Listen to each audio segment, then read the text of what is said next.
Explore the artistic design of Vivo V29e, the masterpiece. Buy now and get cashback offers. இயக்குனர் ராஜேஷ் இயக்கத்தில் ஹன்சிகா நடிப்பில் காதலும் காமெடியும் கலந்த MOE3 வெப் சீரிஸ் இப்போது உங்கள் டிஸ்னி பிளஸ் ஹாட்ஸ்டாரில். ஆன்மீக கிளிட்ஸ் நேயர்களுக்கு அடியேன் சிவயோகி சிவசக்திமான் சுவாமிகள் வணக்கத்தை தெரிவித்துக் கொள்கிறேன். இந்த பதிவில் உங்களுக்கு முன்னோர்களுக்கு கொடுக்கக்கூடிய திதி பற்றி தான் அந்த பதிவில் சொல்ல போகிறேன். இப்போ பெரும்பாலும் உள்ள இந்த காலகட்டத்தில் ஃபாஸ்ட் லைஃப்பாக இருக்குது.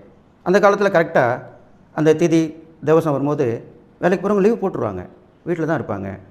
பெரும்பாலும் அப்போல்லாம் உத்தியோகத்தில் அவ்வளோ இருக்க மாட்டாங்க. தொழில்கள் கடை வச்சு வியாபாரம் பண்ணுவாங்க, தொழில் பண்ணுவாங்க, விவசாயம்லாம் பண்ணுவாங்க, இப்படி தான் இருப்பாங்க.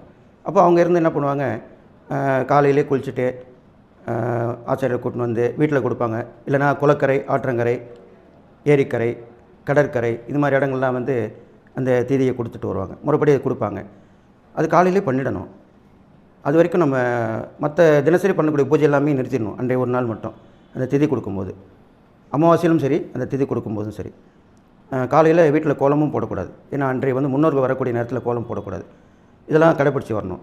இதெல்லாமே அந்த ஆச்சாரியை வச்சு கொடுத்துருவாங்க. இப்போ உள்ள காலகட்டத்தில் ரொம்ப கஷ்டமான நிலைமையாக தான் இருக்குது. எல்லோரும் வேலைக்கு போகிறவங்களா இருக்காங்க. அவசர அவசரமாக போயிடுறாங்க. வீட்டில் சும்மா படைச்சிட்டு கிளம்பிடுறாங்க, காக்காக்கு வச்சுட்டு போயிடுறாங்க. அது தவறான விஷயம். நம்ம முன்னோர்கள் அவருடைய ஆசீர்வாதம் இருந்தால் நம்ம நல்லா வர முடியும். சில நேரங்களில் பார்த்திங்கன்னா நம்மளுக்கு பணத்தடை ஏற்படும், காரியத்தடை ஏற்படும், அடிக்கடி உடம்பு சரியாமல் போகும். இது மாதிரி பல தடைகள் வந்துட்டுருக்கும். அப்போ அதுக்கெலாம் காரணம்னு பார்க்கும்போது இது மாதிரி முன்னோர்கள் ஆசீர்வாதம் இல்லாமல் தான் அது இது மாதிரி நடக்குதுன்னு சொல்லுவாங்க.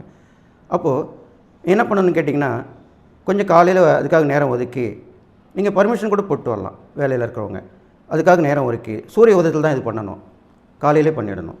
அப்போ நீங்கள் பண்ணணும், சுத்தமான ஸ்நானம் பண்ணிவிட்டு அப்பா அம்மா படம் இருந்தனாக்கா வச்சுட்டு அதை வணங்கிட்டு, நம்ம மூதாருக்கு படம், அப்பா அம்மா படம் மட்டும் இல்லை, தாத்தா பாட்டி எல்லாருமே முன்னோர்கள் சென்றவர்கள் எல்லாம் என்ன படம் இருந்தால் கூட இறைவனடி சேர்ந்தவர்கள் படத்தை எல்லாமே வச்சு வணங்கலாம். அதை வணங்கிட்டு வரணும். அவங்களுக்கு விளக்கு ஏற்றி தூபதீபம் காட்டி படையல் போட்டு அதுக்கப்புறம் இந்த காக்காக்கு வச்சுட்டு அதுக்கப்புறம் தான் நீங்கள் வெளியே போகணும். இதெல்லாமே அப்படி ஐயரை வச்சு பண்ண முடியாதவங்க பக்கத்தில் இருக்கிற கோவிலுக்கு போயிட்டு ஒரு பையில் பச்சரிசி, கொஞ்சம் காய்கறிகள், அதில் வாழைக்காய் கண்டிப்பாக இருக்கணும், வாழைக்காய், கொஞ்சம் பச்சரிசி, காய்கறிகள், கீரை இது மாதிரிலாம் வச்சு தட்சணை கொடுத்துட்டு, உங்களால் உங்கள் வசதிக்கு ஏற்ற மாதிரி ஒரு தட்சணை கொடுத்துட்டு ஐயருக்கு கொடுத்துட்டு போகலாம். இது மாதிரி பண்ணலாம். இதெல்லாம் இப்போ உள்ள காலகட்டத்துக்காக சொல்லிட்டு வரேன். இதெல்லாம் பண்ணிட்டு வந்தீங்கனாலே அந்த திதியோடைய ஆசீர்வாதம் உங்களுக்கு கிடைக்கும், முன்னோர்கள் ஆசீர்வாதம் கிடைக்கும். இது இல்லாமல் முறைப்படி பண்ணுறதுன்னு கேட்டிங்கனாக்கா, அந்த முன்னமே சொன்ன மாதிரி காலையில் வீட்டை சுத்தம் பண்ணி நீங்கள் ஸ்நானம் பண்ணிவிட்டு படத்தை வச்சு பொட்டிட்டு பூ சாத்தி தூபதீபம் காட்டி ஆச்சாரியில் வர வச்சு அந்த முன்னோர்களுடைய பெயர்கள் சொல்லி 3 தலைமுறை கேட்பாங்க. அந்த 3 தலைமுறை பேர் சொல்லி அதுக்கப்புறம் நீங்கள் பண்ணி முடிச்சுட்டு காக்காக்கு வச்சுட்டு அதுக்கப்புறம் தான் நீங்கள் சாப்பிட்டு கிளம்பணும். இது முறையான ஒரு இது மாதிரி கொடுத்துட்டு வரணும். இது மாதிரி கொடுத்துட்டு வந்தீங்கன்னா உங்களுடைய வம்சம் நல்லா தழித்து வர்றோம், வாழடி வழியாக இருக்கும், எல்லா பிரச்சனைகளும் முடியும். காரியத்தடை, பணத்தட்டுப்பாடு, உடல்நலம் இல்லாமல் இருக்கிறது இதெல்லாமே சரியாயிடும். இது மாதிரி பண்ணிட்டு வரலாம். நல்லா கேட்டுங்க. இதெல்லாம் பண்ண முடியாதவங்க, என்னால் பண்ண முடியல, எல்லாம் நீங்கள் சொல்கிறீங்க என்னால் பண்ண முடியல அப்படின்னு கேட்டால் அதுக்கும் உபாயம் இருக்குது. இந்த வருடத்திலே 3 அமாவாசைகள் பெரிய அமாவாசைன்னு சொல்லப்படுது. அது பார்த்திங்கனாக்கா ஆடி அமாவாசை, தை அமாவாசை, மாலை அமாவாசை, இந்த 3 அமாவாசை இருக்குது. அப்போது இந்த ஆடி அமாவாசையில் நான் சொன்ன மாதிரி தவறுனவங்க கொடுக்கலாம். அது இல்லாமல் தை அமாவாசையில் கொடுக்கலாம். அது இல்லாமல் மாலை அமாவாசையில் கொடுக்கலாம். மாலை அமாவாசை தான் ரொம்ப பிரசித்தி பெற்றுன்னு சொல்லப்படுது. இந்த முன்னோர்கள் எல்லாருமே வந்துடுவாங்க. நம்ம வாழக்கூடிய 21 தலைமுறைன்னு சொல்கிறோம், நம்ம 21 தலைமுறை சொல்கிறோம். அந்த 21 தலைமுறை உள்ள முன்னோர்களும் மாலை அமாவாசையிலேருந்து வந்துடுவாங்கன்னு சொல்லப்படுது. இது இல்லாமல் நல்லா கேட்டுங்க, மாலை அமாவாசை தொடங்குறதுக்கு முன்னாடி பட்ச அமாவாசைன்னு சொல்லப்படுது. ஒரு 15 நாளுக்கு முன்னாடி அதுலேருந்தே விரதம் இருந்து சுத்தமாக இருந்து வணங்கி வந்தீங்கன்னா உங்களுக்கு மிகப்பெரிய நன்மை நடக்கும். அதை பண்ணிவிட்டு வந்துட்டு மாலை அமாவாசை அன்னைக்கு நான் சொன்ன மாதிரி இப்போலாம் நிறைய கோவிலெல்லாம் பண்ணுறாங்க. நீங்கள் அந்த கோவிலில் கூட போய் உட்காந்து வரிசையில் உட்காந்து பண்ணிவிட்டு வந்துட்டு வீட்டில் பூஜை பண்ணி அதுக்கப்புறம் கிளம்பி போகலாம். இதெல்லாம் நடைமுறைப்படுத்து ஈஸியானது தான் சொல்லிட்டு வரேன், எளிமையான விஷயம் தான் சொல்லிட்டு வரேன். அதனால் நீங்கள் பண்ணிட்டு வந்தீங்கன்னா கண்டிப்பாக அந்த முன்னோர்கள் ஆசீர்வாதங்கள் கிடைச்சி எல்லா நலமும் பெற்று வாழ்வீங்க.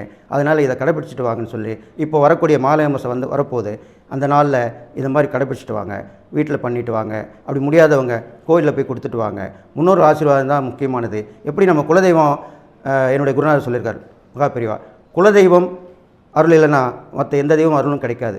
அதே மாதிரி முன்னோர்கள் ஆசீர்வாதம் இல்லைன்னா எந்த ஒரு விஷயமும் நடக்காது.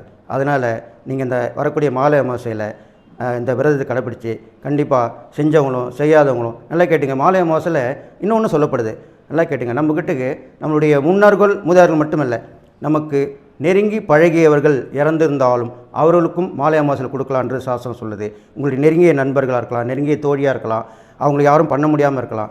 அப்போ நீங்கள் அந்த மாலை அமாவாசையில் அதை கொடுக்கலாம்.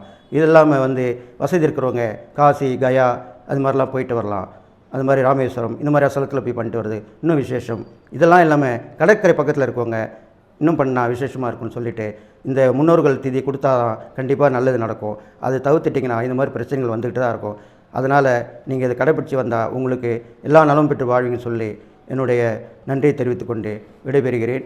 நன்றி, வணக்கம். Explore the artistic design of Vivo V29e, the masterpiece. Buy now and get cashback offers.